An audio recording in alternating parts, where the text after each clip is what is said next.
Our story begins with a man hollowing out the floor beneath his bed, digging frantically like a marmot until he has carved out a hole 3 meters deep. In his past life, he had been far too flashy, leading a demonic cultivator to break in at midnight and turn him into a human egg, a truly gruesome end. Having been given a second chance, he would rather pretend to be useless forever than stand out, so he lines the pit with lethal poison. He even buries pressure-sensitive stone spikes inside. If any blind demonic cultivator takes a single step into the room, they will be silently killed. They would become nothing more than high-quality fertilizer, while deep in the mines, sparks fly, and the air is thick with choking smoke. Amidst the scent of earth, Ichinjo grips his iron pickaxe, his arms aching and trembling uncontrollably as he bites his tongue and swings. He puts his full weight into slamming the pickaxe against the hard stone, the violent vibration traveling up the wooden handle to his hands. His palms feel numb and ready to split, while sweat mixed with lime powder stings his eyes, a piercing pain he cannot even pause to soothe. He doesn't dare wipe them, moving instead like a heartless machine, mechanically swinging his blade because he knows he cannot stop in this place.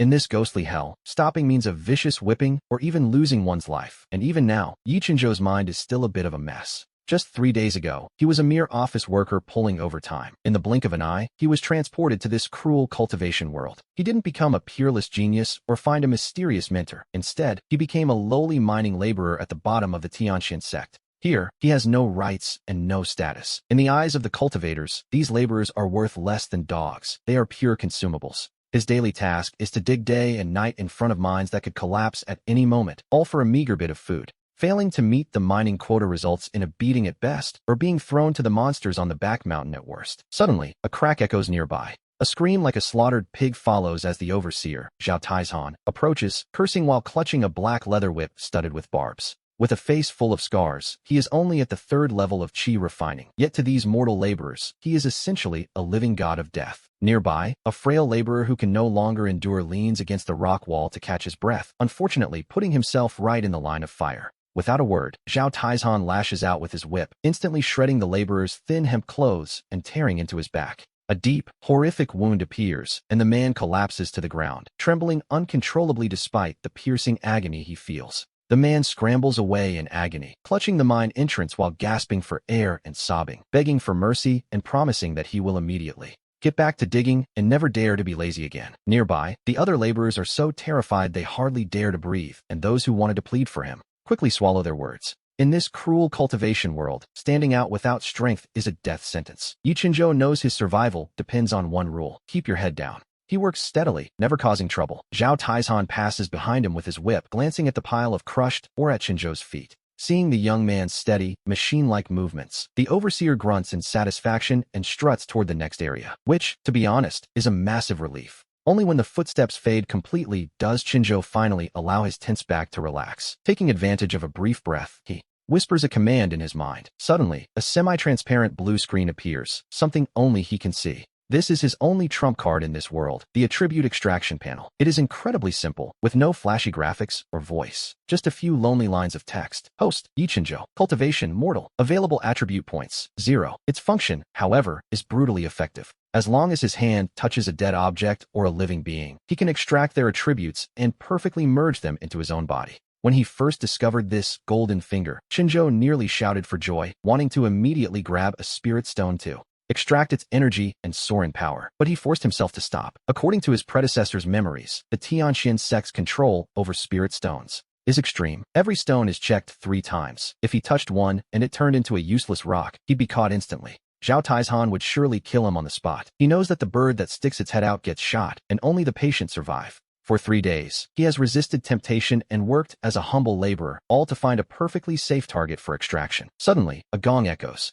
The sound signals the end of the shift. The laborers drop their tools as if a great weight has been lifted, collapsing to the ground before forming a long line to carry their heavy baskets to the screening area. Chinjo blends into the crowd, his or count, hitting the exact passing mark. He isn't the best, nor the worst, perfectly invisible. While the others rush like madmen toward the kitchen, Chinjo stands perfectly still. His gaze is locked onto a massive pile of waste material in the corner of the screening area. Piled high in the pit are mountains of discarded iron slag, hard, devoid of spiritual energy, and so useless even a mortal blacksmith would reject them. To the sect, this is nothing but pure trash. Every night, someone hauls it to the back mountains, and absolutely no one pays it any mind. Ichinjo takes a deep breath and grabs a large broom, walking quickly toward a 2-meter-high pile of this discarded iron. He pretends to clean near the slag mountain. There is no one around, and the registration manager has long since stopped checking. He drops the broom and presses his right hand firmly against a head-sized piece of rough, pitch-black iron slag. In his mind, he commands the panel to start the extraction. A pale blue screen pops up instantly. Discarded iron slag detected. The slag immediately loses its luster, crumbling into a pile of gray-white powder that slips through his fingers. The panel confirms the success. Hardness +1. Shinjo feels a rush of excitement as he thrusts both hands directly into the massive pile of iron slag. The panel notifications flash frantically before his eyes. The slag visibly turns to ash, and in less time than it takes to burn half an incense stick. A large section of the pile has been sucked dry. His hardness attribute soars to 100 points. He quickly stops himself. If he continues, the pile will collapse, and there would be no way to explain it. He uses his feet to mix the powder with mud. After destroying all traces, Shinjo silently commands the system to merge the 100 points of hardness into his skin. An ice-cold sensation erupts from his heart, following his bloodstream to every corner of his body in an instant. His skin feels as if it's being pierced by countless icy needles, not painful, but tightened to the absolute limit. It's a strange sensation, to be sure. It feels as if high-density liquid metal is being forcibly woven into his muscle fibers. After a few breaths, the feeling finally fades. Shinjo pinches his forearm and finds the texture has completely changed. His ordinary flesh now feels as tough as century-old ox hide. He squeezes with all his might, yet he can't even leave a white mark. He picks up a sharp stone shard and aims it at his own hand. He slashes hard. The sharp stone slides across his skin as if it were a plate of solid iron, leaving only a faint trace. With a light rub of his thumb, the mark vanishes completely. Shinjo can't help but gasp at the sheer absurdity of it all. If the lowest grade attribute from waste slag can make him invulnerable at 100 points, imagine what more could do. He walks quickly back toward the kitchen. With this hardness attribute as a safety net, he finally feels a flicker of security in this immortal cultivation world. The next morning, the four-eared bronze gong rings out once more, herding all the laborers back down into the depths of the Ding-class mine shafts. We see that the environment in Mining Area 4 is even worse, with water seeping from the walls and mud everywhere as Shinjo lifts his heavy iron pick. He slams the pick into the rock face, and the moment the impact rings out, his eyes light up. Yesterday, the vibration would have rattled his very bones. But today, the shock traveling to his hands feels as if it's being absorbed by an invisible suit of iron armor. There is, quite remarkably, no pain at all. Instead, the tension in his arms seems to grant him even greater strength. His pick becomes a blur, and his mining efficiency instantly doubles. He plans to finish early to save his energy for more attribute extraction tonight. But as he focuses on the stubborn rock, a sound catches his ear. A faint cracking noise echoes from above. Beside him, an old laborer screams in terror, straining his voice to warn him of the danger. Shinjo looks up sharply to see a slab of rock weighing hundreds of pounds that has completely broken loose from the ceiling of the shaft. It whistles through the air, falling straight toward his head. The space is too cramped and the mud too thick. There is simply no room to dodge. In this split second, Shinjo instinctively raises his iron pick horizontally in front of his body to block the crushing weight. The massive rock slams into the thick iron tool with terrifying force. To be honest, the impact is enough to shatter most ordinary men. The iron pick is actually bent and snapped by the sheer weight. The sharp, heavy head of the tool spins out of control, rebounding through the air. With violent momentum, the broken metal head smashes directly back toward the back of Shinjo's hand. It is far too close and moving far too fast. The surrounding laborers shut their eyes tight, bracing for the gore. But a second later, the expected blood and bone do not appear. The metal shards strike Shinjo's hand, yet instead of a scream, there is only the crisp, clear ring of iron striking iron as dust fills the cave. The old laborer nearby collapses into the mud, completely dazed. Shinjo, meanwhile, uses the rising limestone dust as a convenient cover. He quickly pulls his hand back into his sleeve, hiding the fact that he is entirely unharmed, which, naturally, is the only way to keep his secret safe in a place like this. Feigning a look of shock, he scrambles backward and intentionally tosses the broken pick aside, leaving the old man to wonder what he just witnessed. The old man stammers in disbelief, telling him he's incredibly lucky. If that rock had hit him directly, his hand would have been flattened into a pulp. Shinjo simply offers a humble, simple-minded laugh, claiming he just got lucky and only scraped the skin. He quickly grabs a handful of dust, smearing it over the back of his hand to fake a bandage. He manages to fool everyone quite easily, and just like that, several days pass by. Soon, the end of the month arrives, the dreaded day of the performance review. In the center of the courtyard, a dozen large black wooden crates are lined up. We see the overseer, Zhao Taizhan, sitting in a grand chair and fiddling with 2 jade stones, flanked by several fierce-looking enforcement disciples. The manager shouts the name Qian Yufu, announcing his results. 80 pounds of low-grade spirit ore. For exceeding the quota, he is rewarded. His prize is half a chi-gathering pill. A wave of envious gasps erupts from the crowd as a beaming Qian Yofu steps forward to claim it. Chinzhou watches closely as the man takes the pill. As soon as Yofu steps down, the eyes of several veteran laborers around him change. They stare at his pocket like hungry wolves. Deep down, Chinzhou knows the truth. In a cannibalistic place like this, showing off wealth is a death sentence. Soon enough, the manager calls Chinzhou's name. Carrying his mining basket and keeping his head low, he walks toward the crates. He pours his collection of ore into the box with a loud clatter. The disciple in charge of the scales glances at the beam with a blank expression. He flatly announces the result, 50 pounds of low-grade ore. It's a bare pass, earning him only the minimum ration of a single pound of spirit rice. Zhao Taizhan doesn't even bother to lift an eyelid. To him, a useless laborer who barely hits the passing mark, neither excelling nor failing, is invisible. He doesn't even have the energy to scold such a person. Chinzhou respectfully accepts the small bag of shriveled spirit rice and hunches his shoulders. He retreats into the most inconspicuous corner of the crowd. A few laborers who were eyeing him see his pathetic rations and immediately look away in disdain.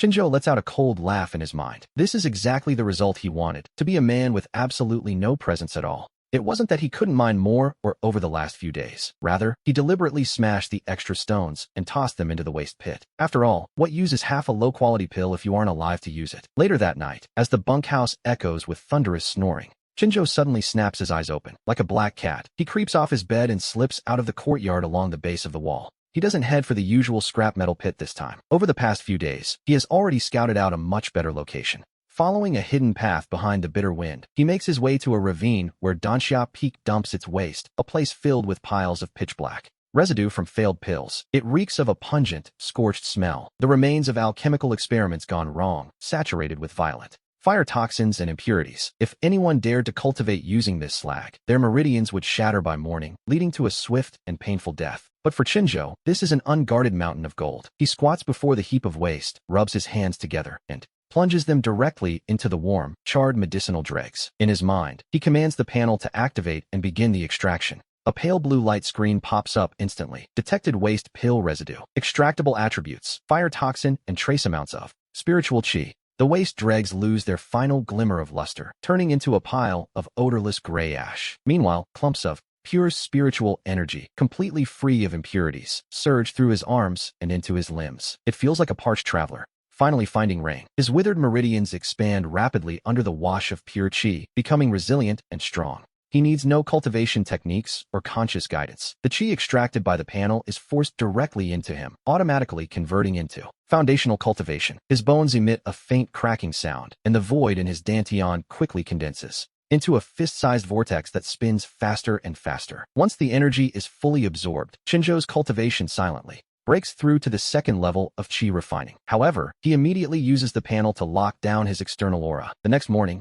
the first thing Chinzhou does upon opening his eyes is check the panel, ensuring his exposed aura is firmly suppressed at the first level. To be safe, he even makes his aura look a bit unstable. He now appears like a severely malnourished laborer, on the verge of collapse, a weakling no one would notice. He splashes some water on his face and pushes open the drafty wooden door. The courtyard of the labor quarters is already buzzing with excitement. Several laborers who received their rewards yesterday are gathered in a huddle. Qian Yofu stands in the center and lets out a sudden shout. A fist-sized orange flame flickers to life in his palm, and he proudly announces that this is the flame bullet technique, which he just traded for at the outer sect. The surrounding laborers immediately erupt in. Flattery pours in as the others claim that since he's mastered a spell, he'll surely enter the outer sect next month. But just as the words leave their mouths, the weak flame flickers twice and promptly dies out. Meanwhile, Chinzhou passes by carrying a battered water bucket, not even bothering to give them a second glance. To him, flashy things like the flame bullet or water summoning techniques are purely invitations to a quick death. Imagine meeting an enemy at midnight. You spend ages chanting, only for a blinding light to suddenly erupt in your hand. It's essentially sticking a sign on your forehead that screams, "Come and kill me." Fighting with built-in glowing effects only helps your enemies find their target. In this world of the strong devouring the weak, more people vanish daily than there are stray dogs in the wind. Chinzhou has long since carved caution into his very bones. He firmly avoids anything flashy. The more invisible he remains, the longer he will live. After setting down his bucket, he wanders over to the most remote, abandoned library in the labor quarters. Usually, not even a ghost visits this place. The shelves are piled high with thick dust and tattered books, and the old man in charge is sprawled out on a rocking chair, snoring loud enough to shake the heavens. Chinzhou tiptoes inside and begins rummaging through a pile of junk used to prop up table legs. After a long search, he pulls out a threadbare book that's practically falling apart. He brushes off the dust, revealing 4 crooked characters on the cover. Basic Insights. This is essentially a physical combat manual for mortal warriors. The book doesn't even teach how to circulate spiritual chi. It's entirely focused on the basic movements of how to swing and hack with a sword.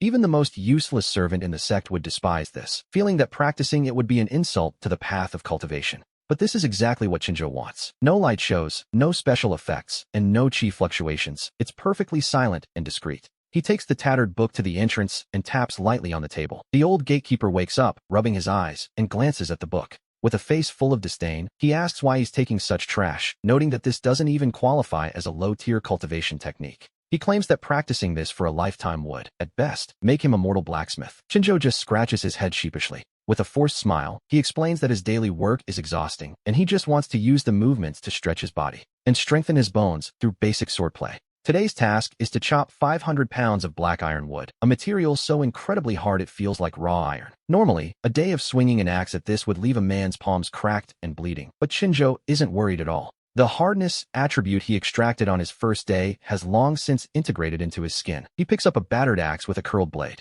In his mind, he repeatedly visualizes the first move from Basic Insights, the cleave. There are no flashy movements, just a slight bend of the knees. His waist generates a sudden burst of power that flows through his shoulders and into his arms, finally concentrating entirely into the broken axe. With a crisp crack, the rusty axe strikes the grain of the black iron wood with surgical precision, splitting the hard wood clean in two. The moment the wood splits, his interface flashes. The movement meets the criteria, and his proficiency in basic swordplay increases by 1. Shinjo's eyes widen in realization. He was right. This cheat code of his doesn't actually require him to be holding a real sword. As long as the power, technique, and trajectory match the core of the sword move, his daily labor can be converted into combat mastery. He immediately transforms into a god of labor, working with a sudden, frantic energy. He is no longer just mindlessly chopping wood. With every swing, he meticulously adjusts his breathing, angle, and strength. Each strike is calculated to be as efficient as possible. He wastes not a single ounce of energy, nor does he use too little. By the end of the morning, after 300 precise strikes, his understanding of the cleave has skyrocketed. While a normal person's arms would be screaming in pain after such exertion, Shinjo is protected by his hardness attribute. He remains unharmed, and his muscles actually begin to adapt to this extreme way of moving. Around noon, Yofu passes by the woodshed. Seeing Shinjo drenched in sweat, he lets out a mocking laugh. He tells him that no matter how well he chops wood, he'll never learn to fly, suggesting he spend more time sensing spiritual chi instead. Shinjo stops and wipes his brow, replying with a simple, honest smile that his talent is poor, so he'd better just finish his work. Yofu mutters that he's a hopeless case, rolls his eyes, and walks away. To be honest, Shinjo couldn't care less about the insult. He turns back and grips his axe, watching his proficiency bar tick up once more. That afternoon, we find Shinjo at the abandoned mine. He lifts a heavy mining pick and stares intently at the rough ore, his mind already beginning to visualize the next movement. He shifts his focus to another technique from his Basic Insights. Gripping the pickaxe with both hands, he braces his legs against the ground like a coiled spring. Like a powerful bow suddenly released, the tip of the pickaxe turns into a blur, slamming into the rock with enough force to send shards flying everywhere. His proficiency ticks up once more. Whether he is thrusting, sweeping, or slashing, Shinjo breaks down every single movement of mining into a sword strike. In the dim light of the mine, he delivers strike after strike with frantic energy. While others rely on brute force to dig, Shinjo relies on micro-precision. To keep a low profile and avoid unwanted attention, he intentionally slows his output, ensuring every strike lands precisely on worthless waste rock. By the end of the day, the amount of ore he turns in barely meets the minimum requirement, which was exactly his plan all along. The overseer gives him a look of pure disdain, waving him away like a bothersome fly. And so, the days begin to turn into months. Half a year passes, and the faces of the laborers change as people come and go. Even Yofu, the man who mocked him, meets a bitter end. After a late-night brawl over a low-grade spirit stone, Yofu is left injured and tossed out of the sect like trash. Meanwhile, Shinjo remains as steady as ever. He continues his daily routine of chopping wood and mining without fail. He has become so unremarkable that his presence is almost impossible to detect.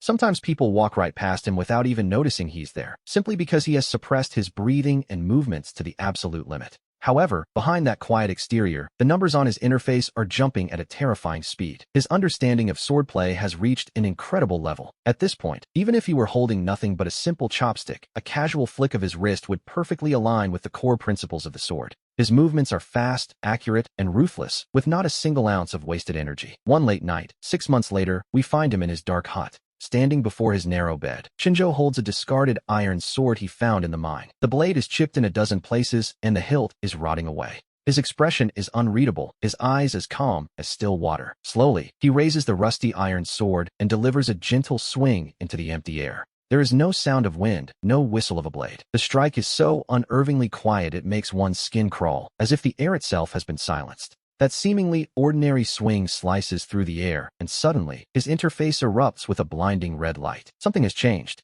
After 10,000 repetitions, his basic swordplay has finally broken through, evolving to grant him a special attribute, extreme sharpness. On the 5th day of the month, the usual day for distributing rations, a long line forms outside the steward's office. For these laborers, it is the most important day. A single pound of low-grade spirit rice isn't just food, it's the faint hope of improving one's cultivation. We see Shinjo blending into the back of the line. With his hands tucked into his sleeves, he looks like a sleepy wooden statue. Meanwhile, the steward, Zhao Taizhan, reclines in his chair, tossing snacks into his mouth. A laborer named Zhou Dazhuang steps forward to collect his rations. He weighs the bag in his hand and immediately panics. It's far too light. He protests that it isn't even a pound, asking if the rule wasn't 2 pounds a month. Dazhuang clutches his stomach as he is shoved to the ground. His rice spills everywhere. Zhao Taizhan steps forward, grinding the precious grains into the dirt with his boot as he begins to shout. He declares that his word is the only rule. Since last month's production was low and his own bonuses were cut, he intends to take it out on these useless workers. He asks them if they expect him to pay out of his own pocket. It's half a pound of rice. Take it or leave it, and if they don't like it, they can get out.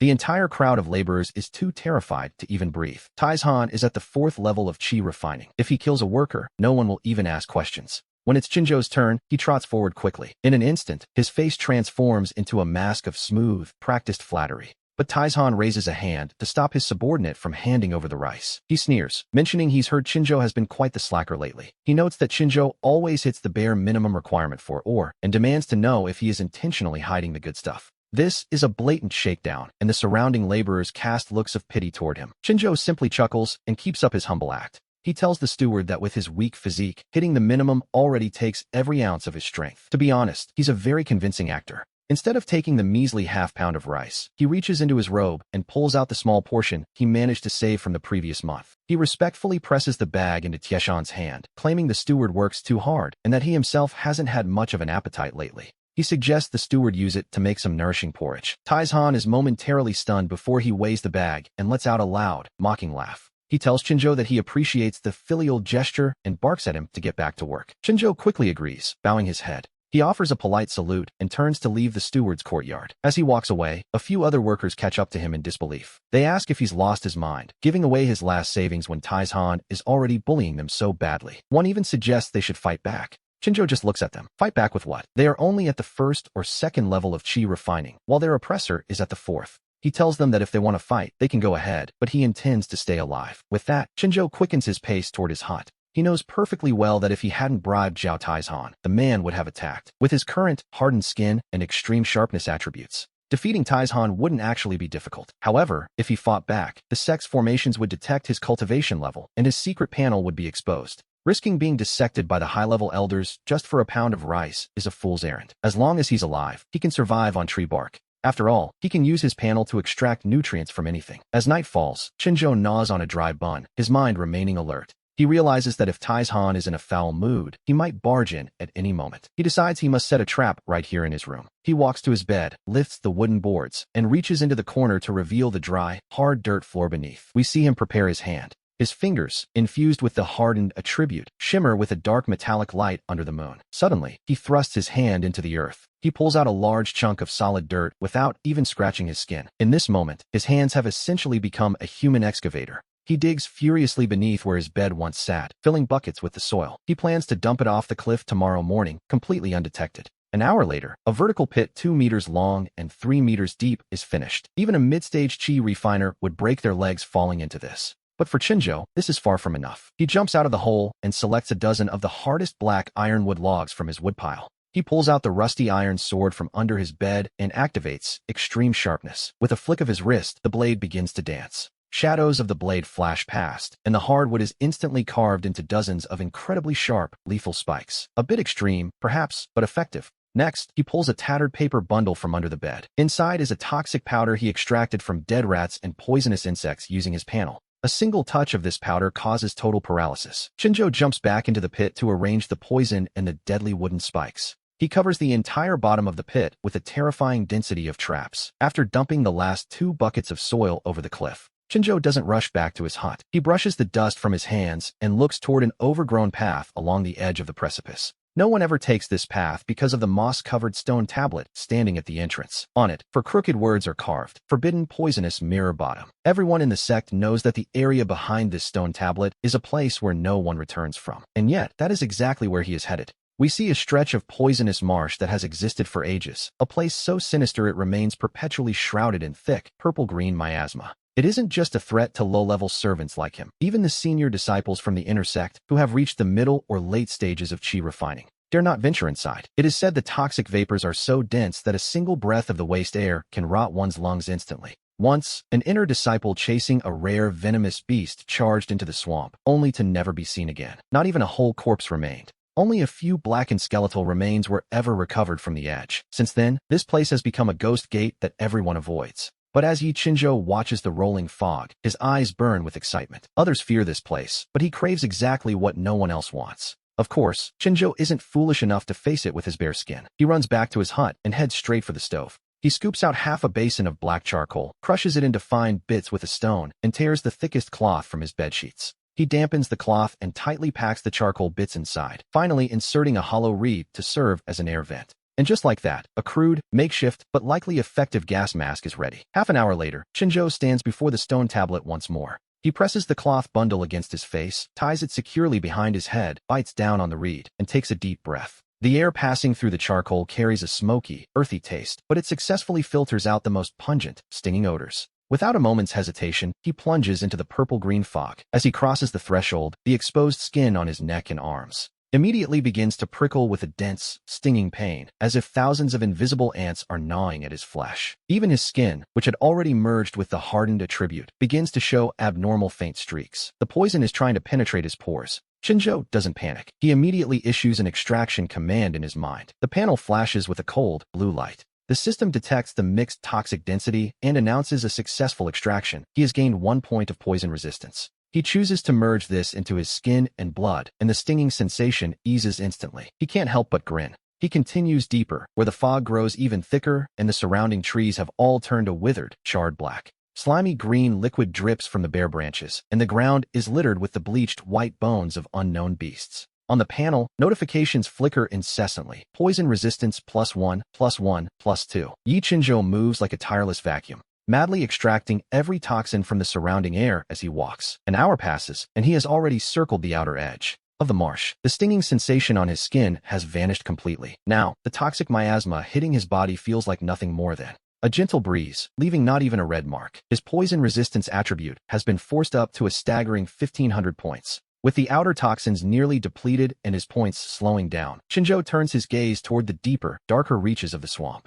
There are no trees there, only bubbling black mud pits. He steps onto a patch of dry ground, cautiously approaching a basin-sized pit that gurgles and spits, emitting a nauseating, acidic stench. Suddenly, a stray gray rat scurries by, loses its footing, and tumbles into the mud. It only has time to let out one short, sharp shriek of terror. In just 2 or 3 seconds, skin and bone alike dissolve into a pool of black water. Not a single trace remains. The sight makes Shinjo's skin crawl, but instead of retreating, his heart begins to race with a different kind of excitement. If he could extract this and use it as a weapon, a 4th-level chi refiner like Zhao Taizhan wouldn't stand a chance. One slap, and his enemy would turn to ash. Not daring to touch it directly yet, he picks up a dry branch and gently pokes the surface of the mud. The moment it touches the liquid, the tip hisses violently and erupts in a plume of white smoke. Shinjo immediately commands an extraction. The panel flashes. High-intensity corrosive substance detected. Extraction successful. He gains 1 point of corrosion and chooses to merge it into the bone and skin of his index fingers. He feels a very faint,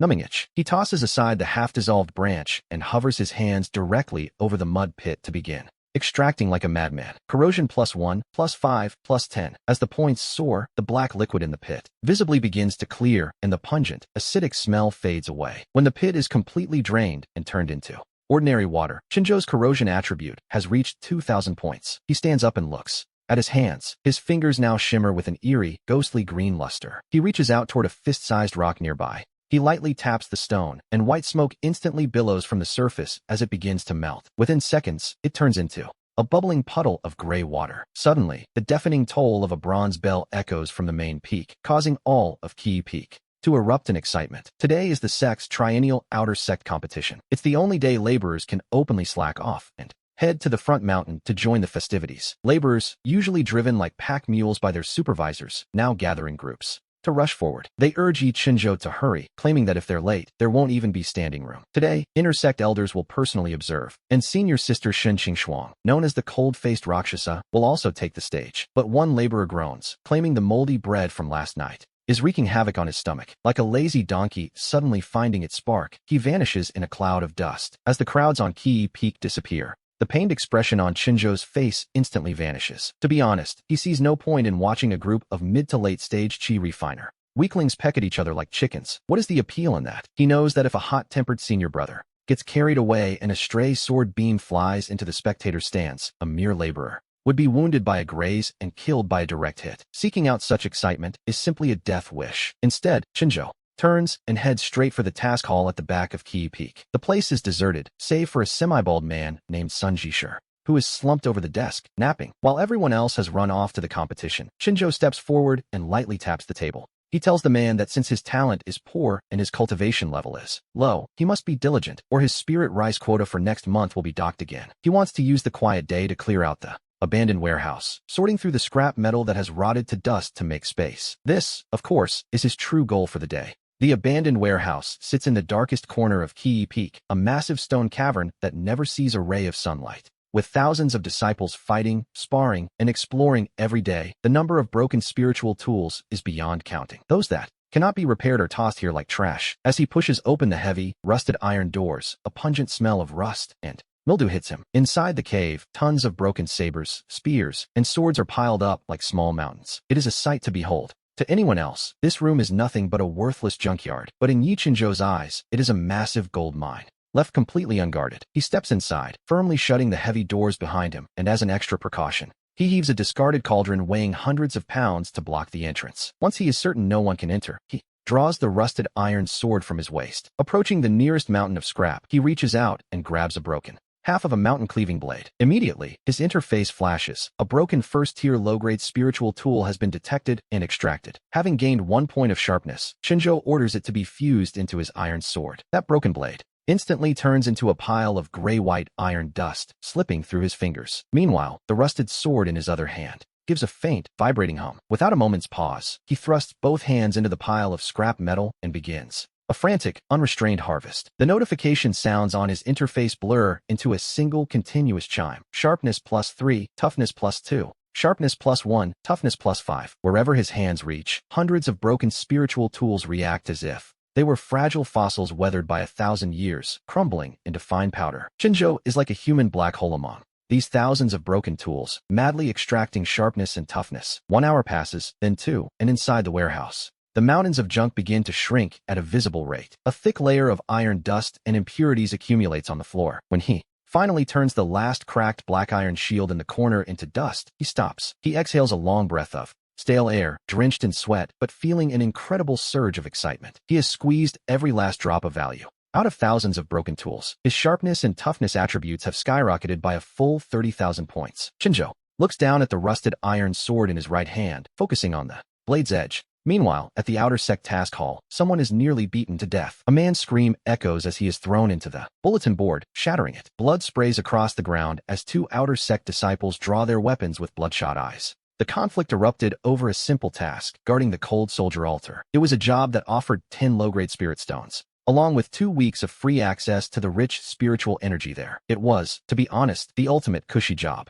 One disciple pointed at the other, roaring that he had seen the task first, though the board bore no names to prove it. As their insults turned into a frantic sword fight, a large crowd of disciples quickly gathered to watch the spectacle unfold. Amidst the deafening shouts, we see Yi Chinzhou pulling his head down and shrinking against the wall like a ghost. He slipped into the furthest corner of the task hall, not even sparing a glance at the two bloodied outer sect disciples. 10 spirit stones might sound like a lot, but in his mind, they certainly weren't worth dying for. After all, if one ended up crippled, the medical bills would far exceed the pay. He expertly moved toward the most secluded task board, where the wooden plaques were covered in a thick layer of dust. These were the grueling jobs that offered no spirit stones at all. His gaze swept past cleaning monster pens and hauling manure, finally settling on a pitch-black plaque, repairing the back mountain stairs. The reward was a mere 3 sect contribution points. It was the kind of work even a dog would refuse to do. The old stone steps had been neglected for years, and hauling those massive bluestone slabs was backbreaking work with 0 perks. Yet, Chinzhou looked at it as if he'd found a legendary treasure. He snatched the plaque and ran to the counter to claim it.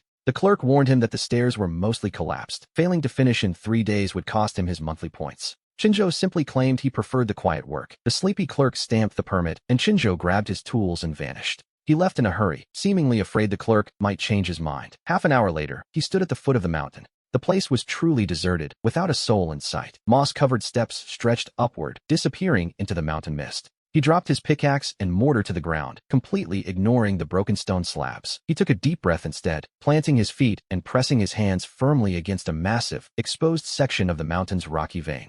This mountain had stood for millions of years, possessing an endless supply of solid, heavy power. Suddenly, his interface flashed. A massive and continuous heavy attribute was detected and successfully extracted. Without a moment's hesitation, Yi Chinzhou ordered it all to be fused into his skeleton and muscles. Instantly, his legs felt heavy, as if carrying hundreds of pounds. Yet when he tried to lift his feet, he found his body remained light and his movements completely unaffected. That heavy power was internal. It didn't slow him down, but made his lower body as stable as an old tree rooted deep in the rock. And so, Chinzhou began to work. He lifted broken bluestone slabs weighing hundreds of pounds as easily as if they were tofu, tossing them aside while his other hand stayed pressed against the ground to maintain the extraction. Heavy +5, +10, +20. The notifications on his interface flashed like rapid fire, while others would need 5 men to lift a new stone slab. He grabbed them with one hand and kicked them precisely into the gaps of the stairs. But he didn't actually care how fast the repairs were going. His entire focus was on the skyrocketing attribute points. 1 day passed, then 2.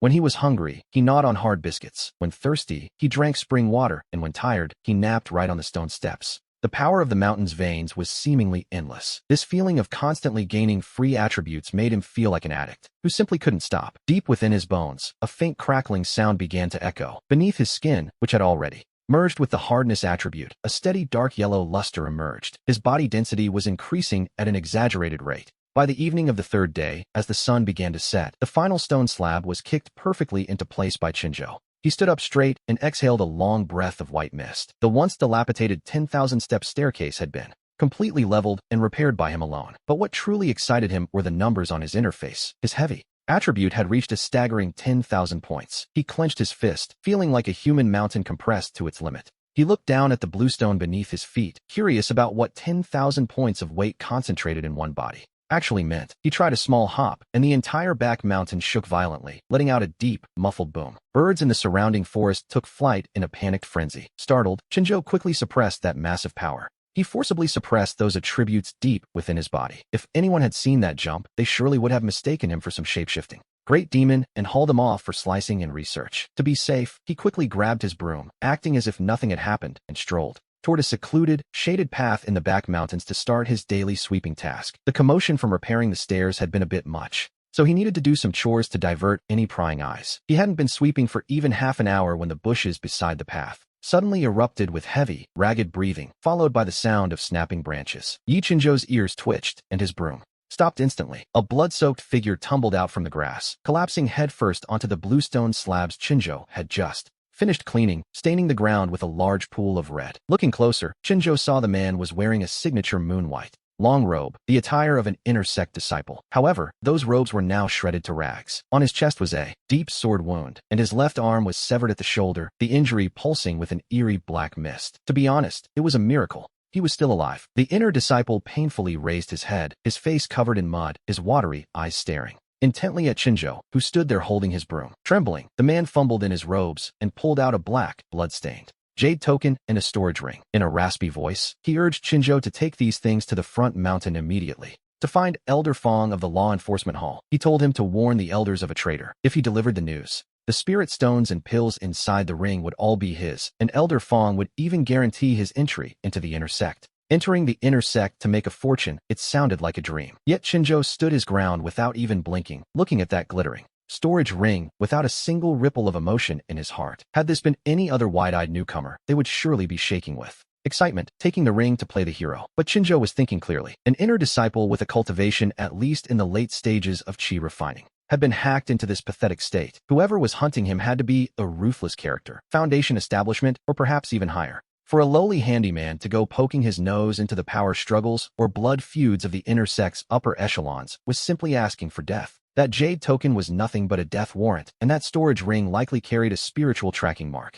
Taking such items was practically a death sentence. Inner sect disciples of these great sects usually have a life soul lamp left back at the sect. Once they are killed, the last image they see, or the killer's aura, is likely transmitted back to that lamp. To invite such trouble for a bit of scrap metal would be pure madness. Yi Chinzhou didn't say a word. Even his breathing remained perfectly steady. He didn't step forward to help, nor did he kick the man while he was down. Instead, he simply took a step back and tightened his grip on his broom. Seeing Chinzhou retreat, the disciple grew desperate, coughing up another mouthful of blood as he screamed for him to take the items. Chinzhou ignored him completely, turning to leave. As he moved, he began to rhythmically swing his broom. Following his own retreat path, he swept layers of fallen leaves and dust over the ground, precisely covering his own footprints. The sound of the broom scraping the ground felt strangely out of place in this gloomy forest. The inner disciple, now utterly hopeless, began to curse him with a voice that grew weaker by the second. Chinzhou, however, turned a deaf ear to the insults. Let him curse. Words don't leave scars, after all. He detoured toward the dense bushes, quickly smoothing over every trace of his presence. He even used his broom to nudge broken weeds back into place, leaving no unusual marks behind. After retreating about 10 meters, Chinzhou ducked low and slipped into a patch of waist-high wild grass. He released just a fraction of his 10,000 points of heavy attribute to suppress his heartbeat and blood flow. Crouching in the dirt, his aura became as cold and silent as a buried stone. We see that he had barely hidden himself for 10 breaths when 3 dark shadows descended like ghosts, landing right beside the fallen inner disciple. A thick, suffocating murderous intent instantly filled the area, making the temperature feel as if it had dropped several degrees. The men in black scanned the surroundings, but they didn't notice Chinzhou at all, who remained motionless just 10 meters away. The 3 pursuers searched the area for a long time, but aside from the disciple's body and the black leaves, they found absolutely nothing. They wondered if the items had been snatched by a passing beast, but the leader ordered them to focus on the body. The leader ordered a full retreat, knowing the law enforcement hall would soon catch the scent. The men in black moved with practiced efficiency, pouring a bone-melting liquid over the corpse, which instantly released a plume of acrid yellow smoke. Hidden in the thicket, Yi Chinzhou remained perfectly still. He was in no rush to leave, staying crouched in that grassy nest for 2 more hours until the sky turned pitch black and even the birds in the back mountain fell silent. Only then did he stand, brushing the dirt from his clothes. He sighed, muttering that those men were truly ruthless. Shouldering his broom, he followed a deserted path, vanishing like a puff of smoke back to his dilapidated shack. He locked the door tight and even shoved a table against it. Today's events had served as a wake-up call. The sect was becoming increasingly unstable if people dared to murder inner disciples so openly. He looked down at the floor, thinking of the 3-meter-deep spike trap he'd built. It was good for catching intruders, but only if they actually stepped inside. If someone decided to be lazy and simply set the hut on fire or level it with a spell, he'd be buried alive in his own trap. He realized he had to reinforce this house. He had to stack defenses until it was practically a fortress. Chinzhou set to work immediately. He dragged out several cracked jars from under his bed, filled with the gray-white metal powder he had collected. After extracting attributes from broken spiritual tools, these scraps may have lost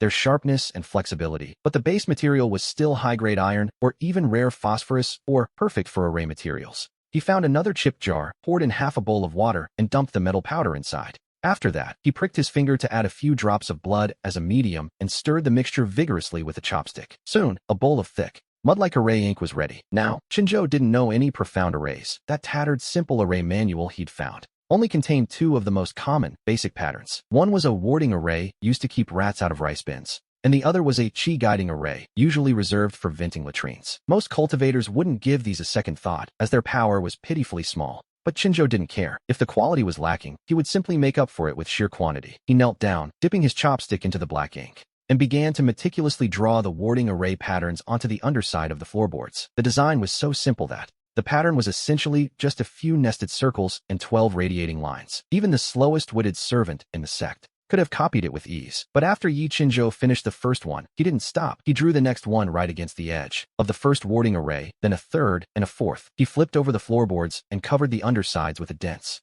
crowded sea of patterns. In total, he drew 50 of them. 50 of the lowest grade warding arrays stacked onto a single plank. Now, a single array's defensive power is roughly equal to a thin sheet of iron, but 50 of them layered together? That is the equivalent of 50 iron plates welded onto that wood. Once the floor was done, he moved on to the walls, dismantling every single plank one by one. He covered their backs with arrays before reinstalling them. From the outside, the shack still looked like a rotting pile of junk ready to collapse. But on the inside, every inch of wood was covered in a thick, pitch-black network of lines that shimmered with a faint, ghostly light. Next, he began working on the door and the window frames, applying the chi guiding arrays with the same obsessive, almost maddening level of repetition. 50 layers for every single spot. When he finished, the entire wooden hut seemed to be embraced by an invisible shroud. If you were to walk past it now, you wouldn't even be able to sense the breath of a person inside. Chinzhou finished the final stroke and straightened his back. He looked at his handiwork and nodded with deep satisfaction. To any observer, this remained the most dilapidated, pathetic shack in the area, creaking whenever the wind blew. The cracks in the door were still wide enough to fit a hand through, but in reality, the defensive power of this room was now comparable to a small fortress, with 50 layers of warding arrays. Even a late-stage chi refinement cultivator's strike would likely result in nothing but sparks. The 3-meter trap below ensured that any intruder would find no way back, while the 50 chi guiding arrays swallowed every trace of his presence. Chinzhou replaced the floorboards, spread out his bedding, and made it look like a perfectly ordinary, broken wooden bed. No one would ever suspect that beneath those boards lay a 3-meter-deep lethal pit lined with poison spikes. He lay down on the bed and closed his eyes, a faint smile touching his lips. In this cutthroat world of cultivation, if one wants to survive, one must be armed to the teeth. On the surface, he remained the most unremarkable person in Qiufeng, but in secret, his little shack had been transformed into a meat grinder where people enter but never leave. As long as his system panel isn't exposed, it will keep stacking his trump cards. Only when his attributes are so high that even a golden core cultivator can't touch him will he truly show his fangs. Until then, Yi Chinzhou is content being the most honest, useless, and invisible person in all of Qiufeng. No one will make him stand out, and no one will make him take risks. He rolled over and pulled up his quilt, tucked away under the heavy protection of 50 layers of warding and chi guiding arrays. Outside, the moonlight filtered through the cracks in the door, falling upon his peaceful face. The night in Qiufeng was as quiet as ever, and no one knew that inside this broken wooden hut lived a monster who was silently growing stronger. No one suspected that the thin, ragged servant who spent his days sweeping floors and chopping wood had already stacked enough terrifying attributes to crush a peak chi refinement expert. And all of this was just the beginning. Warding arrays nested within chi guiding arrays, large formations encircling small ones. An hour passed, and the formations on the wall were 10 layers deep. The musty smell inside the hut had completely vanished. Even the sound of his heavy breathing couldn't be heard from outside the door. But for him, this still wasn't enough. Chinzhou held his broken bowl, dipping his brush to continue. 20 layers, 30 layers, 40 layers. Sweat dripped from his chin and his wrists trembled with fatigue, yet his eyes grew increasingly excited. The specialized metallic ink was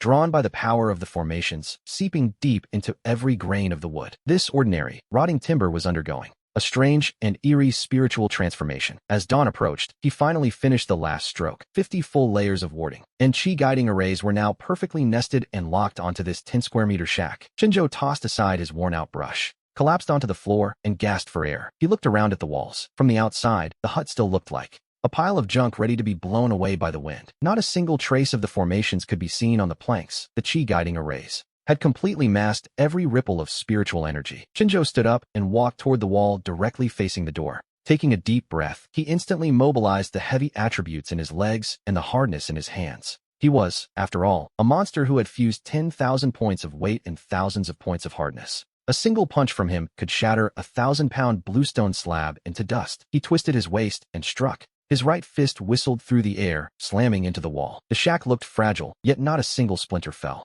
Yi Chinzhou rubbed his slightly numb knuckles, satisfied to see that even the paint on the wood remained intact. With 50 layers of arrays stacked, this hut was likely tougher than an elder's defensive treasure. To be honest, it was overkill. He had a safe house, but deep down, he still felt uneasy. He couldn't hide inside forever without doing chores. If he encountered high-level cultivators fighting outside, he might be caught in the crossfire of their disastrous spells. A stray sword beam could be devastating. His body was tough, but he needed more trump cards to ensure his survival. The best protection would be something he could wear. Over the years, he had lived frugally, saving every bit he could. He had managed to scrape together about a dozen spirit stones. In a proper sect shop, that wouldn't buy much. He couldn't even afford the hilt of a low-grade artifact, so he decided to try his luck at the outer market stalls. The market was located in a large valley between the peaks. Chinjo changed into his most tattered, gray servant clothes. He messed up his hair and kept his head low, blending into the bustling crowd as he entered the market streets. Beautiful female cultivators stood outside grand shops, but they didn't even spare him a glance as he walked past. He headed straight for the deepest, dirtiest corner of the market. Here, goods were spread out on ragged cloths. The stalls were covered in junk, chipped flying swords, mysterious black herbs, and even muddy monster bones. Most sellers were struggling outer disciples or those desperate for quick cash. The air was thick with their shouting. One claimed to have treasures from an ancient cave for 50 stones. Yes, a likely story, we might think. Another offered fangs from a second-rank beast as premium materials. Chinjo walked on, clutching his meager savings tightly. He moved through the market like a blind man, stopping and starting at various stalls, completely ignoring the shiny, polished items that looked too good to be true. He didn't even bother asking about them. Those items had been scanned by spiritual senses 1,000 times, and any real treasures would never be left for him. Besides, they were far too expensive and would only draw unwanted attention. So he focused specifically on the stalls selling rotten stones and scrap metal. He sought out the forgotten corners where even the owners couldn't explain what they were selling. After wandering for an hour, Chinjo stopped at a secluded spot. Before him was a tattered straw mat, tended by an outer disciple who was as thin as a monkey and currently dozing off against a wall. The mat held a few rusted iron fragments and some failed talismans, essentially worthless junk. We see Chinjo crouch down to inspect the pile. He casually poked at the iron pieces, but then, with practiced indifference, he let his gaze fall upon a black lump sitting at the edge of the mat. It was only the size of a fist, pitch black and covered in pits and bumps. To be honest, it looked like nothing more than common trash. It lacked even a hint of spiritual energy, appearing to be nothing more than slag discarded from a blacksmith's furnace. But as he had approached it, the attribute extraction panel deep within his mind had given a rare, subtle twitch. This meant the slag contained something that even the panel found interesting. Chinjo picked up a rusted iron shard, weighing it in his hand while intentionally furrowing his brow as if he were unimpressed with the quality. He asked for the price, and the monkey-like stall owner gave his servant uniform a dismissive, sidelong glance. The owner muttered a price that was clearly a bit high for such junk, testing the poor servant's resolve. Chinjo paused and sighed, acting as if he were making a difficult sacrifice. Fine, 3 stones it is, but I have a bit of a quirk, he said. With a perfectly natural movement, he reached out and grabbed the black lump that was being used as a paperweight for the mat. This rock is mine too. I'll take it back to prop up the broken leg of my bed, he added, tossing it twice. It was surprisingly heavy and felt ice-cold to the touch. He quickly counted out 3 spirit stone fragments, pressed them into the owner's hand, and clutched the black lump and the iron shard tightly. He turned and vanished into the crowd instantly. The owner blinked, looking at the stones in his hand, and then toward the direction where Chinjo had disappeared. He let out a mocking chuckle, thinking he'd found a fool who treated a piece of common or slag like a precious treasure, which, as we know, was his mistake. Half an hour later, Chinjo returned to his fortified wooden shack, where he promptly locked the door and pulled the curtains shut. Sitting cross-legged on his bed, he tossed the rusted iron fragments aside and held the black lump with both hands. He took a deep breath and issued the extraction command in his mind. Suddenly, the panel erupted with a light more intense than ever. A piercing, ghostly blue glow filled his vision as the system detected a high-purity remnant of an ancient rune within the slag.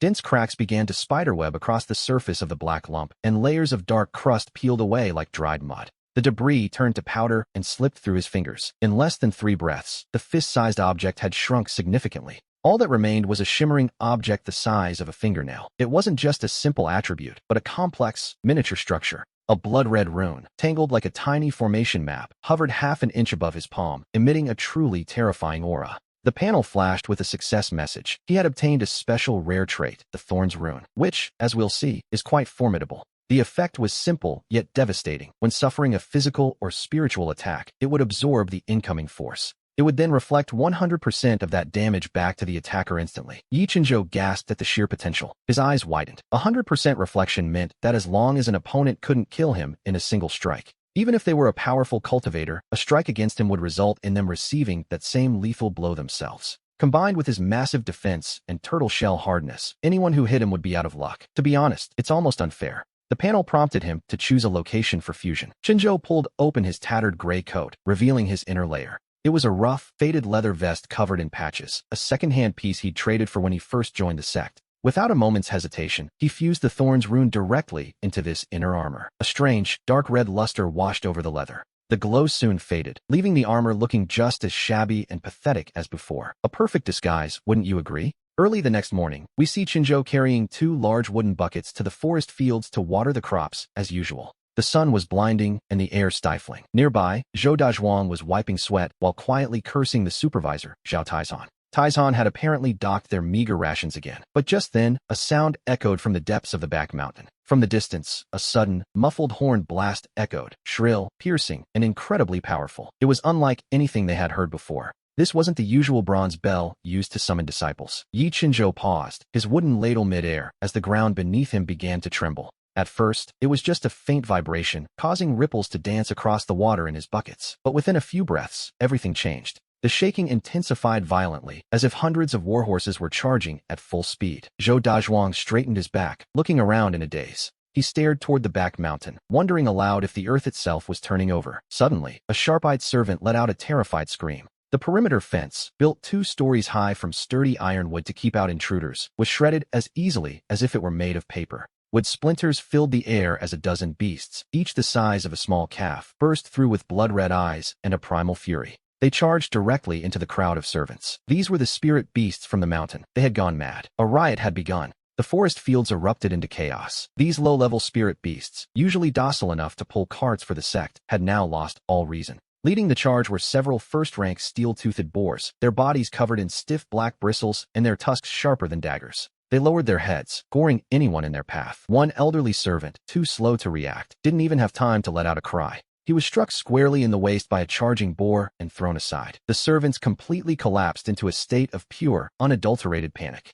Most were only at the 2nd or 3rd level of qi refining, possessing no real combat spells and armed only with hoes and sickles. Against a pack of frenzied demonic beasts, it was a one-sided slaughter. The scene turned into a chaotic mess in an instant. Some fled toward the mountain, others scrambled into huts, and many simply collapsed in terror. Chinzhou, however, stood his ground with a furrowed brow. He didn't run. To be honest, he didn't really need to. In his eyes, these low-level beasts were no sturdier than paper tigers. He knew he could punch the life out of a steel-toothed boar with a single blow. But he hesitated. A spirit beast riot was a major event, and intersect elders were likely watching from above on their flying swords. If a lowly servant at the 1st level of qi refining were seen killing a first-rank beast with one punch, questions would certainly be asked. If the higher-ups saw that, he'd likely end up on a dissection table by morning. He couldn't fight, yet he couldn't run. Chinzhou's gaze narrowed. His eyes swept across the area with lightning speed, spotting several rift wolves nearby that had just lunged at a group of fleeing servants. The beasts were pinning them down, and 4 or 5 unconscious servants already lay scattered across the ground. Yi Chinzhou took a deep breath.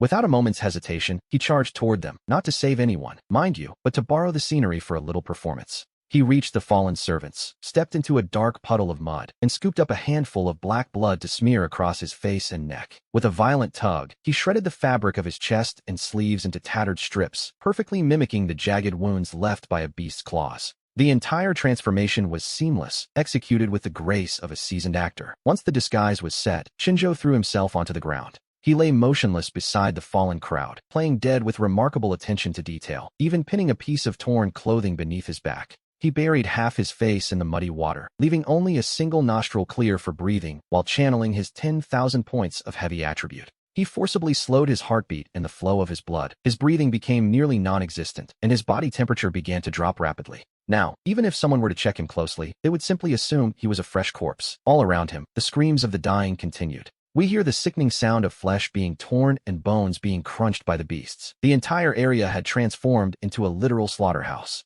The scent of fresh blood only served to drive the spirit beasts into a deeper frenzy, and they began to flatten the wooden huts and fields like living bulldozers. Chinzhou kept his eyes shut, his mind as calm as a still lake. To be honest, his plan was quite simple: just survive this initial wave. Once the sex formation teams and inner masters arrived, these low-intelligence beasts would be suppressed instantly. He just needed to wait. He intended to be nothing more than a convincing piece of the background scenery. Suddenly, a heavy, foul-smelling breath puffed against his ear. The ground vibrated with slow, heavy footsteps as a massive spirit beast wandered over to the pile of bodies with casual indifference. Its hooves made a wet, squelching sound in the mud. Chinzhou felt a damp, sandpaper-rough tongue lick the corpse lying right next to him. It seemed to be browsing, trying to decide which piece of meat was the freshest. Then, the beast's snout moved toward Chinzhou's position. It began to sniff back and forth, exhaling a hot, rancid breath that blew directly against the back of his neck. This was getting a bit too close for comfort. The creature was a mid-grade, first-rank armored bear, a beast larger than an adult bull and covered in hide as tough as iron.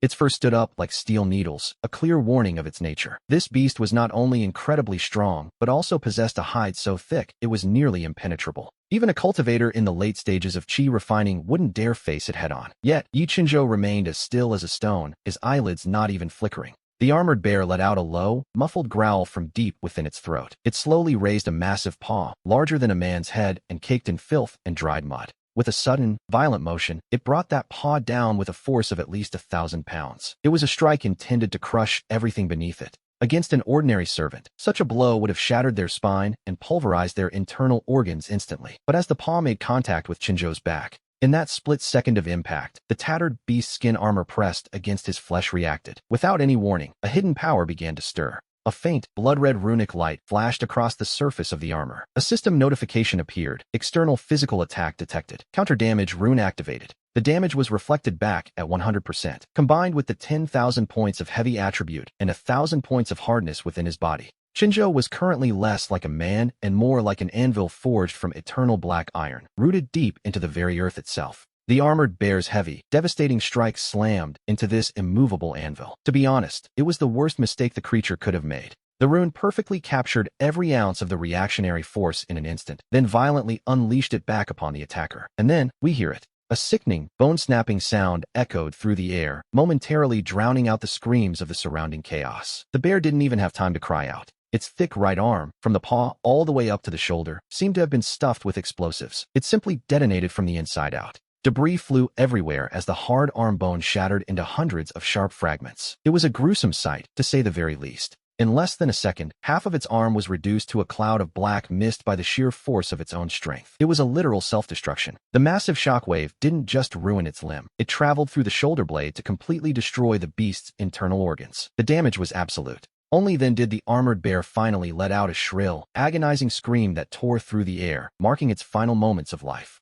Its massive body was sent flying backward like a tattered sack of grain, crashing heavily into the fields 2 meters away and flattening a large patch of crops. It twitched violently in the muddy water, its remaining left claw scratching uselessly at the ground while it coughed up mouthfuls of dark fluid and organ fragments. After struggling for less than 10 breaths, the creature finally went still. It was dead, leaving our protagonist once again in silence. Throughout the entire ordeal, Yi Qinzhou remained lying in the pile of corpses without even knitting his brows. When that massive paw had slammed down, he felt as though someone had given his back a firm but harmless massage. Not even his skin was broken, while that unfortunate bear, well, it had effectively sent itself to the afterlife. Qinzhou continued to play dead, waiting for the sex array team to arrive and clear the mess. The dead bear lay just 2 meters away, providing him with the perfect cover. Other nearby demonic beasts, hearing the shrill, agonizing death cries of their own kind, felt an instinctive surge of terror and began to avoid Qinzhou's immediate area. Instead, they turned to hunt the other servants who were still running in chaos. A short while later, a series of sharp whistling sounds pierced the air above. Over a dozen dazzling streaks of light from flying swords cut through the sky like meteors, carrying a chilling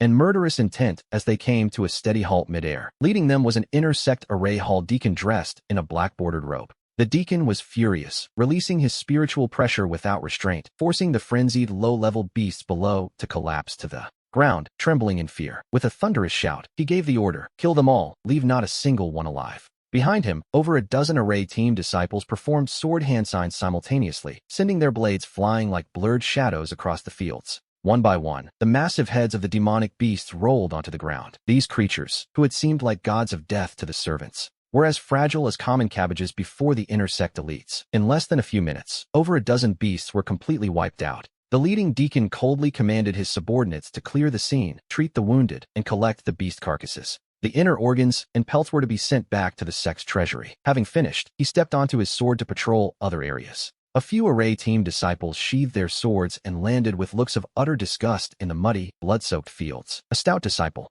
complained about how useless the servants were, letting a few rank 1 beasts kill so many of them, all while kicking aside the remains blocking his path. The two of them walked and stopped, soon arriving at the pile of bodies where Yi Qinzhou lay. Suddenly, the taller disciple stopped in his tracks, pointing at the armored bear's corpse and calling his companion over. They both knelt beside the massive body, staring at the shattered right side of its frame in total bewilderment, unable to fathom how it had literally shaken itself to death. The tall disciple used his sword sheath to poke at the pile of shattered bone fragments, muttering that it was truly bizarre. He wondered if this bear had perhaps gone completely overboard with its frenzy, causing its own spiritual energy to explode. Its entire right arm and half its ribs were crushed into sand, a truly pathetic way to die. The stout disciple stood further away, covering his nose, and remarked that it didn't matter how it died. Low-level beasts were prone to such internal collapses when they lost control. He urged his companion to register the kill and harvest the materials. The two quickly pulled out their skinning knives to carve out the intact parts of the armored bear's pelt and its core. The stout disciple even stuffed the one remaining good bear paw into his storage bag, likely planning a heavy midnight snack for later that evening.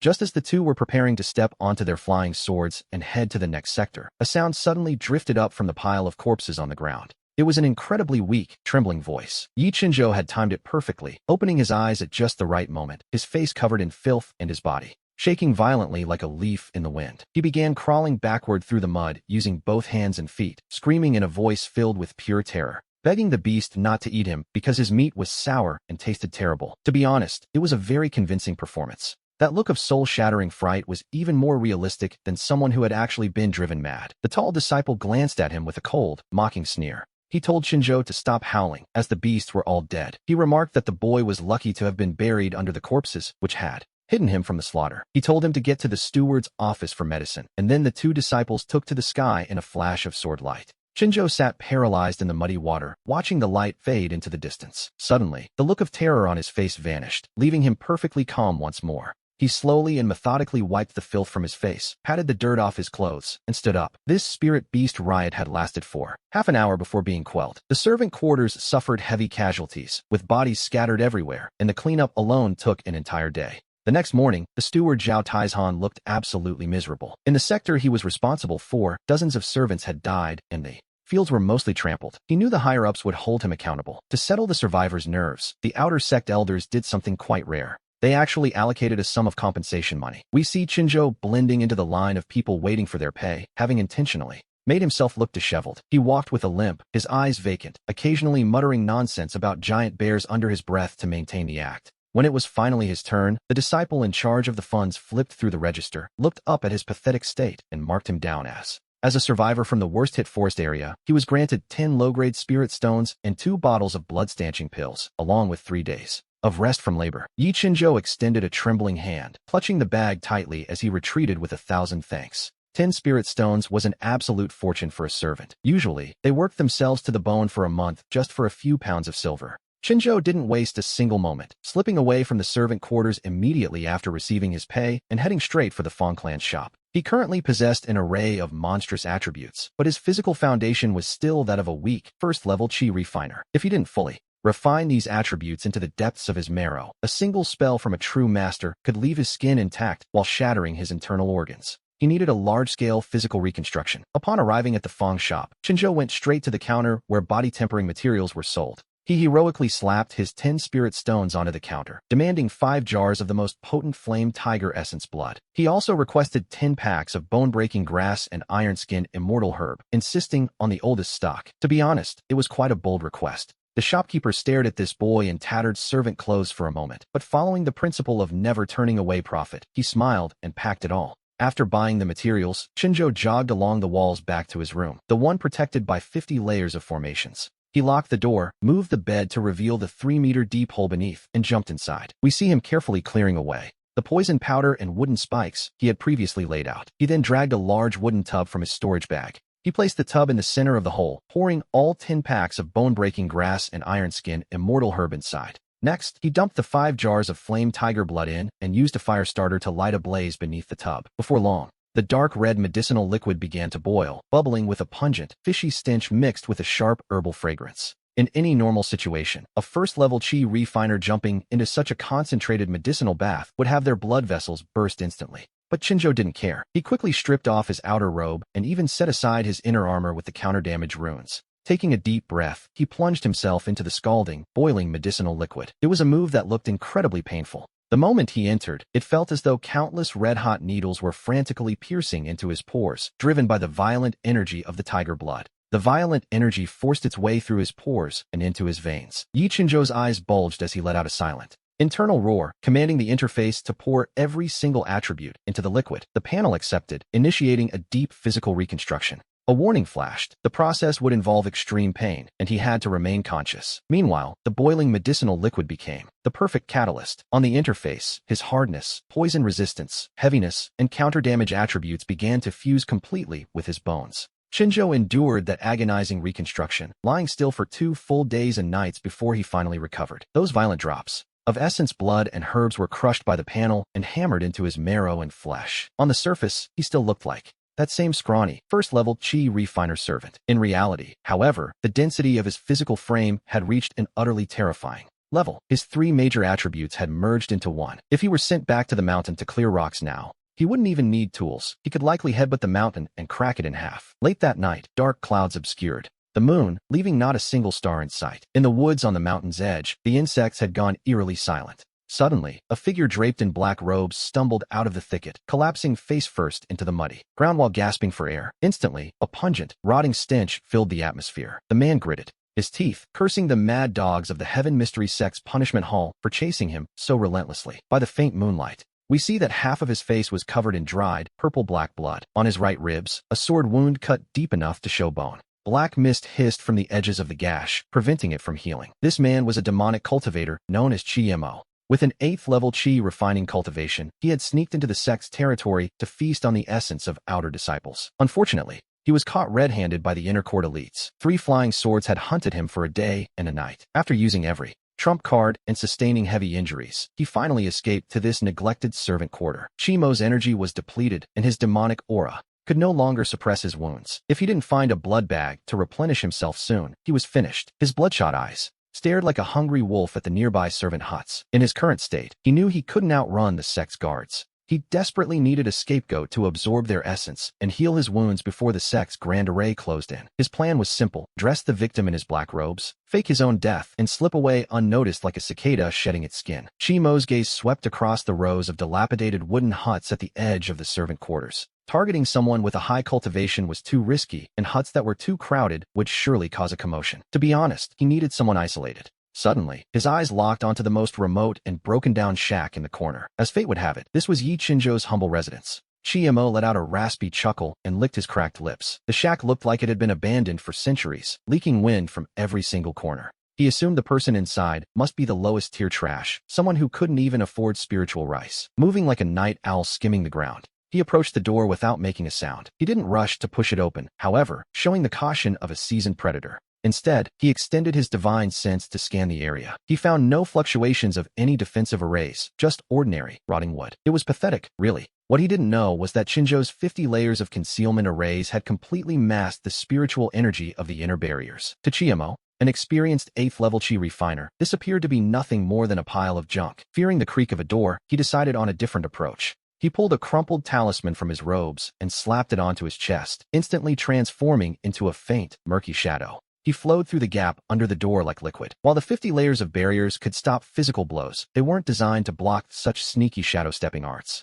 We return to the scene where Chinzhou stepped forward, looking down at Chi-Mo, who was now quite dead, his eyes still wide with lingering shock. Leaving the corpse of a high-level demonic cultivator in his room would be a massive problem, which, naturally, was the last thing he wanted. The scent of blood was far too strong and would surely attract the overseers or the patrol teams by morning. Without hesitation, he reached out his hand. He hovered his palm over Chi-Mo's remains and issued an extraction command. The interface immediately pinged, detecting a high concentration of demonic spiritual energy. The system confirmed the target was deceased and began stripping away the impurities to refine the core essence from the mixture of blood and energy. As the blue light of the interface flickered, the 2 gruesome halves of the corpse, along with the spilled blood and shattered organs, began to change. Even the black robes started to weather and disintegrate at a visible speed. In much less than 10 hours, in just a few moments, in fact, a grown man had completely vanished, leaving not a single drop of blood behind. In his place, a new prize appeared in Yi Chinzhou's palm. What remained was a small pile of dark red powder, radiating an incredibly dense and pure spiritual aura of vegetation. It was,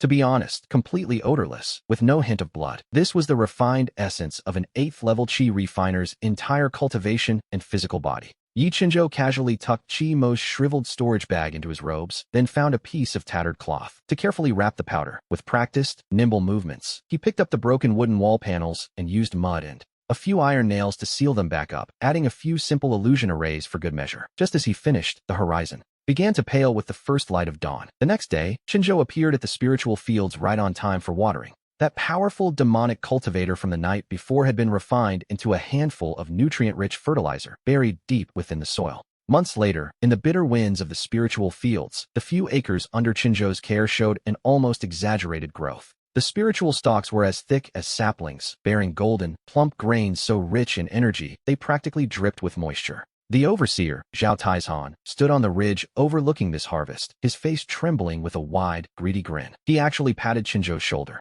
tossing a half-piece of a spirit stone in his hand. He noted that this yield didn't just cover previous losses, it made him look excellent in front of his superiors. He declared that Chinjo was to stay on this field permanently. If anyone caused him trouble, they would have to answer to him. Chinjo accepted the fragment of spirit stone with both hands, bowing slightly with a simple, honest smile. He thanked the overseer for the promotion, claiming he had no ambition and simply enjoyed working with the earth. As Zhao Taizhan walked away humming, Chinjo slowly straightened his back and slipped the stone fragment into his pocket. He picked up a long-handled wooden ladle and unhurriedly poured spiritual spring water onto the center of the field, right at the base of the thickest, strongest stalk. Deep within the soil, a faint trace of dark red demonic energy flickered, something only he could perceive. It was the last lingering bit of Chi Mo's demonic origin. However, the moment this aura surfaced, a heavy, grounding force seeped from Chinjo's foot, suppressing it instantly and crushing it into pure nutrients for the field. Deep down, Chinjo couldn't help but marvel at how effective an 8th-level cultivator was as fertilizer, though it was nearly used up. He shouldered his tools and sighed. He brushed the mud from his hands and called up the interface in his mind, looking at rows of data so exaggerated they would make high-level cultivators question reality itself. Satisfied, he stretched his legs just as the bronze bell from the front mountain echoed through the clouds once more. Several brilliant streaks of light cut across the sky above Ki Peak. These were the inner sect geniuses, flying in groups on their treasures, rushing off to some newly discovered secret realm to fight to the death. Yi Chinjo looked up at those dazzling sword lights for a moment, curled his lip, and felt not even a shred of envy. Let them fight and grab. While they were busy killing each other, he would simply carry his sack to the edge of the battlefield to scavenge and extract attributes. The waters of the cultivation world were far too deep and the waves too high. Chinjo decided he wasn't going anywhere. He would stay right here on drafty Ki Peak, farming and sweeping, quietly making his fortune until he was invincible under heaven. He turned around, humming an unknown tune, and walked slowly toward his wooden hut, the one protected by 50 layers of hidden arrays. The setting sun stretched his thin shadow long across the most remote path of the peak, a quiet end to the day. No one noticed the faint, subtle smile on the lips of this most unremarkable handyman, and no one knew that here, on the most desolate mountain at the very bottom of the sect, a monster was silently growing stronger. A legend, we might say, had quietly taken shape. And yet, our story has only just begun. Presented by Yo-Yo Television Series Exclusive. Presented by Yo-Yo Television Series Exclusive. Presented by Yo-Yo Television Series Exclusive. Presented by Yo-Yo Television Series Exclusive. Presented by Yo-Yo Television Series Exclusive. Presented by Yo-Yo Television Series Exclusive. Presented by Yo-Yo Television Series Exclusive. Presented by Yo-Yo Television Series Exclusive. Presented by Yo-Yo Television Series Exclusive. Presented by Yo-Yo Television Series Exclusive. Presented by Yo-Yo Television Series Exclusive. Presented by Yo-Yo Television Series Exclusive. Presented by Yo-Yo Television Series Exclusive. Presented by Yo-Yo Television Series Exclusive. Presented by Yo-Yo Television Series Exclusive. Presented by Yo-Yo Television Series Exclusive. Presented by Yo-Yo Television Series Exclusive. Presented by Yo-Yo Television Series Exclusive. Presented by Yo-Yo Television Series Exclusive. Presented by Yo-Yo Television Series Exclusive. Presented by Yo-Yo Television Series Exclusive. Presented by Yo-Yo Television Series Exclusive.